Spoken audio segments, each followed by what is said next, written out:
You're listening to Trek FM.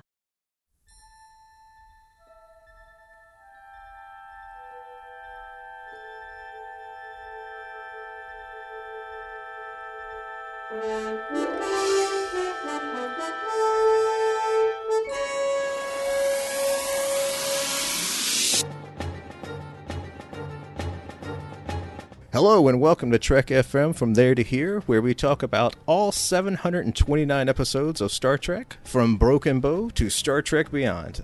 I am one of your hosts tonight, Davis Grayson, and joining me tonight is Lee Hutchison. Lee, how are you tonight, sir? Excellent. I'm sitting here in a nice dress and put on a bit of makeup and some necklaces to make myself look excellent for this podcast. It's totally wasted in audio form, though. Believe me, I see what he's doing, so hey, I know what he's talking about.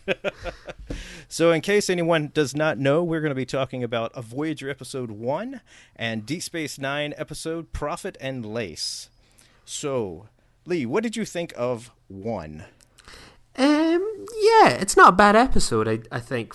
I think it's an interesting character study into 7 of 9. I mean, by this point, I think I've always found season 4 has been, and I don't blame them for the decision, is really like a top heavy 7 of 9 episode. It can be a bit frustrating how much she dominates the season, but like they've got a new toy, they've got a fascinating and interesting new character by and large to play with, so I don't blame them.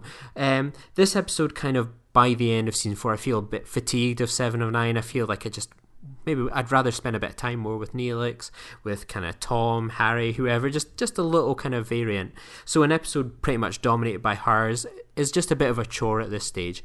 But that doesn't take away from the fact that, yeah, it's an interesting character study that 9 months ago we had this character that was one of million, and now she's just one, and I think that's quite an interesting, avenue. I don't think the execution or the episode is overly, exciting or gripping, on a repeat viewing, but I think, there's some interesting discussions to be had in there.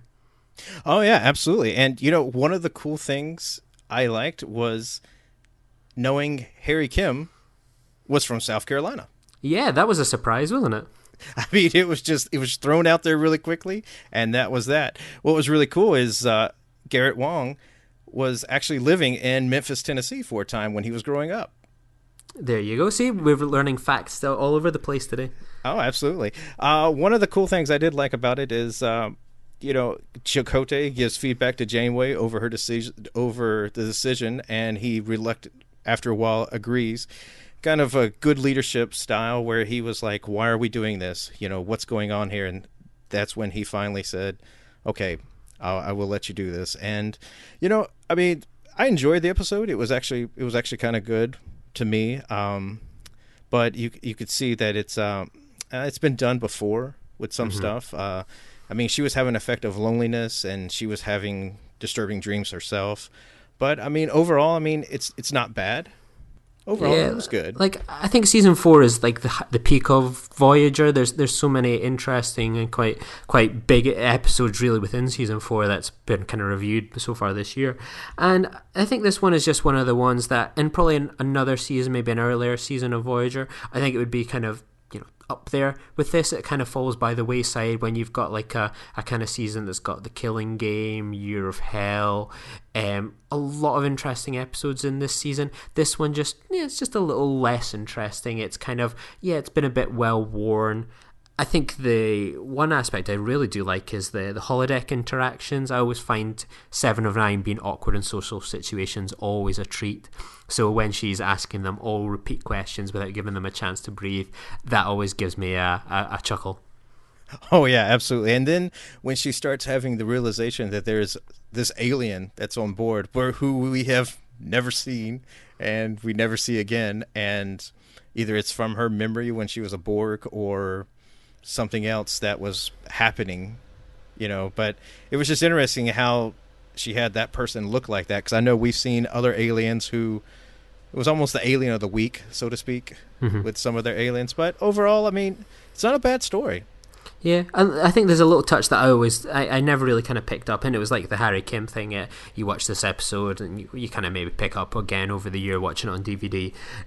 But it was like obviously the South Carolina part, and then when I was looking at when they had like the blood on their face, well, kind of jam on their face, I loved the little touch that they remembered that Tuvok had to have the green blood, so it made me chuckle. I was like, oh, I never kind of noticed that before. He's got the green blood on him. Obviously everyone at Star Trek's a consummate professional, but things like this can easily fall under the radar. So when they kind of made the effort and made it green and remembered, I was like, good job, tech person or whoever was in charge of continuity.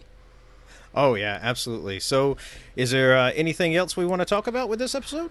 No, I think it's perfectly interesting enough, but it's kind of been a bit done before, and I'm a bit fatigued by 7 of 9 at this stage of the season. I'm ready for some fresh perspective. All right, so the next episode we're going to talk about is Deep Space Nine's Prophet and Lace. This is the one where Quark's mother and the Grand Nagus show up on the station announcing a new amendment to the Bill of Opportunities as it instituted on the home planet of Ferenginar, and then follows up with the announcement that due to the new amendment, chaos has followed and he has been deposed. So what do you think of this episode? I think I'm jinxed with From There to Here. I think this is my third block that has contained a Ferengi Deep Space Nine episode, and not one of them was the Magnificent Ferengi, which is one of my favourite Deep Space Nine episodes. I'm thinking I'm cursed with the choices I've made for blocks. It's not great.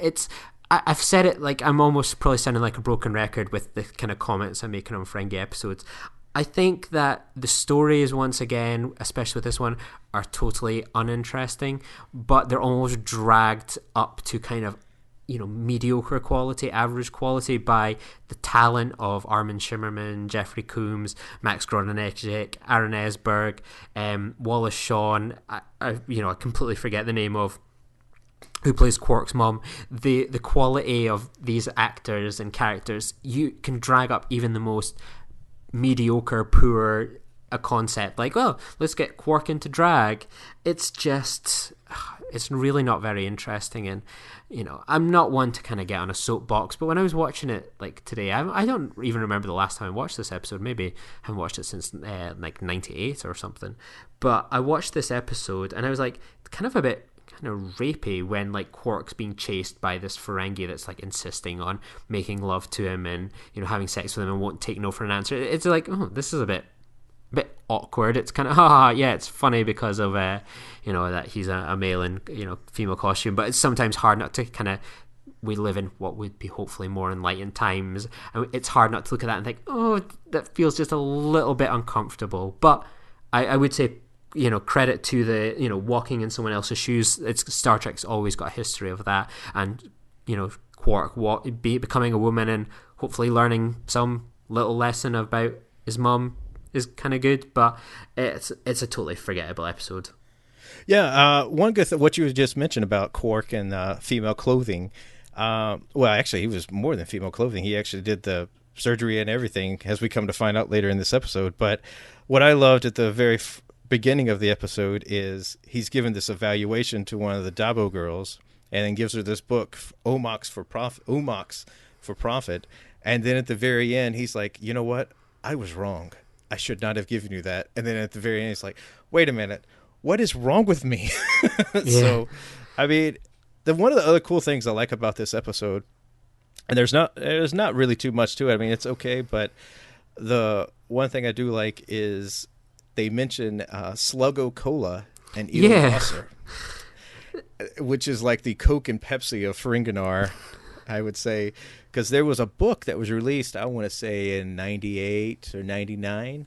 It was The Legends of the Ferengi, and it actually talked about these two guys who actually started Slug-o Cola and Eel Wasser and everything. So that's kind of a nice little, throwback, or to add on to the world building of the Ferengi. But other than that, though, yeah, I agree with you. It's kind of a forgettable episode. Yeah, like they do mention that cola a hell of a lot. Like you're thinking, is this almost some sort of meta thing that it's almost like constantly plugging an imaginary drink, like winking at the camera. You should try this new Ferengi Cola. Ferengi Cola. It's almost like the Crystal Pepsi of Star Trek. It was so surreal how often it kept popping up, and I was like, wait, is this a joke?